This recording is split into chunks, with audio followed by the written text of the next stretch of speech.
Možeš da kupiš novu odeću bar jednom u 3 meseca. I sada korakati na ovam. Možeš da se snimaš.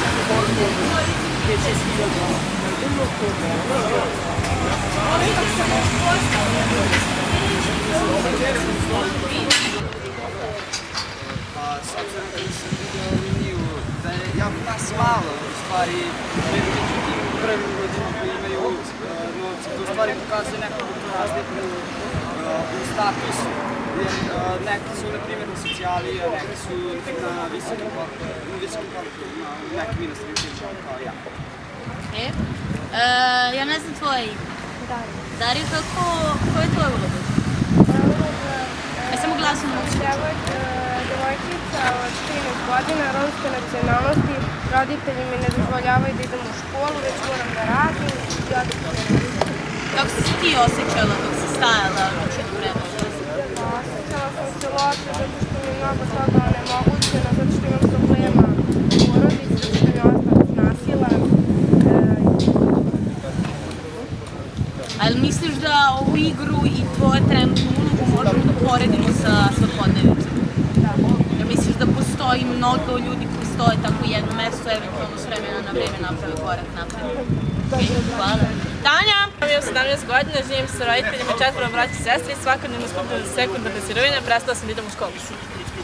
Kako se ti osjećaš? Podčinjeno. Podčinjeno, što? Pa, kako se zove, dosta toga je neomogućeno i samim tim da je neomogućeno da se školujemo i ostalo.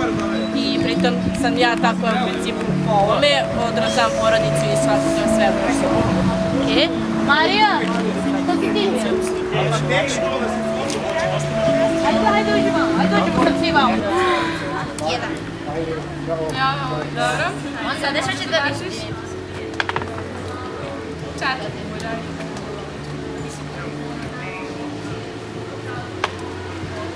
Nije li? Ajde, Mila.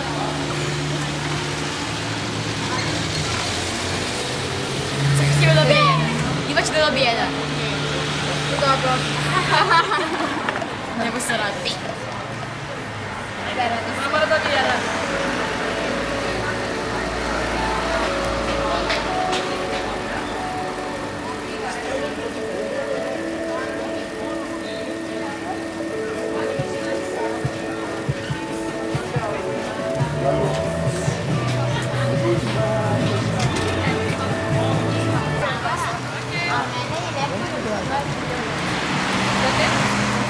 To stalno radi po ulici kad su prolazili svi ulici. Možeš napraviti na drugom, tamo staviš sestre, odiša. On je neposred, ali veruj.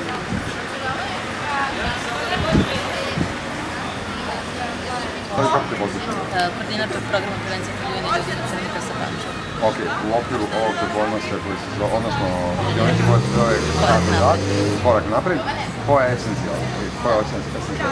Dakle, pored caodanšnjih crtanja murala koje nose neku poruku,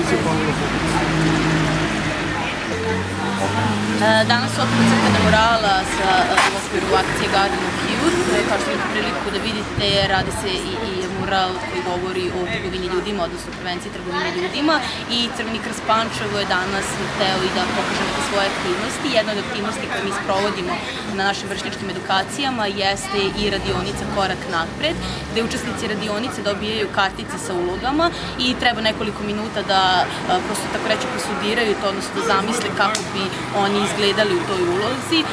Uloge su različite od devojčice romske nacionalnosti do žene koja je bogatije ili muškarca, i prosto na osnovu pitanja koje im postavljamo da iskorače jedan korak napred ukoliko je njihov odgovor da, ukoliko nije, ostaju na mestu na kome su se i našli, i nakon i tih koraka prosto se uvidi kako je stanje koje možemo da napravimo analogiju sa svakodnevicom u smislu socijalnog statusa i toga ko danas zaista svih tih ljudi koji učestvuju u radionici, odnosno tih uloga, može da bude potencijalna žrtva trgovine ljudima. I na taj način polako uvodimo učesnike u priču o fenomenu trgovine ljudima i koje su to mere zaštite.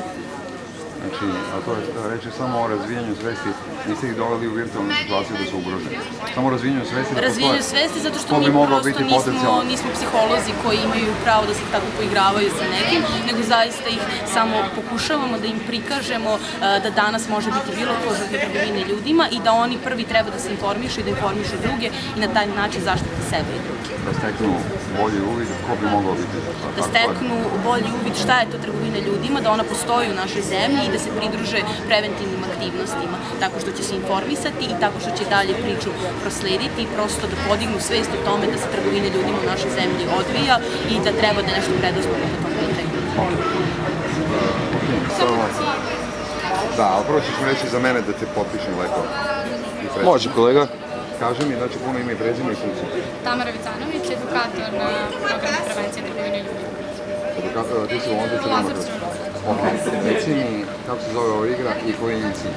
Igra se zove 1, 2, 3 kuće do škole i cilj ove igre jeste da deca kroz neke savete i greške koje čine do škole, jel te, koliko sretnu nepoznatu osobu ili nekog koji im nudi nešto, ako naprave grešku, dakle da budu kažnjavani i da putem toga znaju kako da se sačuvaju od problema trgovine ljudima. Dakle, stavljati situaciju žrtve. Tačno. Dajemo im situaciju u kojoj oni mogu da postanu greše i nakon toga oni odgovaraju na jedan ili drugi način i time, ako je to tačno, nastavljaju put sigurno, ukoliko odgovore netačno, dobiju malu kaznicu da bi naučili da su pogrešili, da drugačije da se ponašaju. Tako stiču uvid o celoj situaciji, tako treba ljudima i... Hvala vama.